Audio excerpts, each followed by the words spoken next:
എന്നെ ഒറ്റയ്ക്ക് ഇവിടെ വിട്ടിട്ട് പോവോ?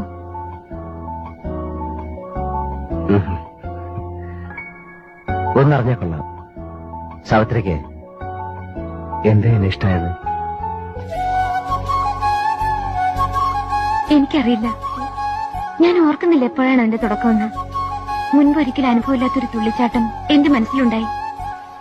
വിനു കൊണ്ടുവന്ന കുപ്പിവളകളില്ലേ, അത് നിരത്തി ഞാൻ വിനുവിന്റെ പേര് എഴുതി. അതിൽ വെറുതെ ഉറങ്ങാൻ നോക്കിയിരുന്നു. വിനുവിന്റെ ആ ഡയറി ഇല്ലേ, അതിലെ പേജുകൾ ഞാൻ കൂടെ കൂടെ മറിച്ചു നോക്കും. ഹോസ്പിറ്റലിൽ വിനു ഉള്ളപ്പോ സന്ധ്യ ആവരുതേ ഞാൻ പ്രാർത്ഥിക്കുമായിരുന്നു. വീട്ടിൽ രാത്രിയായ വെളുക്കാനുള്ള വെപ്രോളായിരുന്നു എനിക്ക്.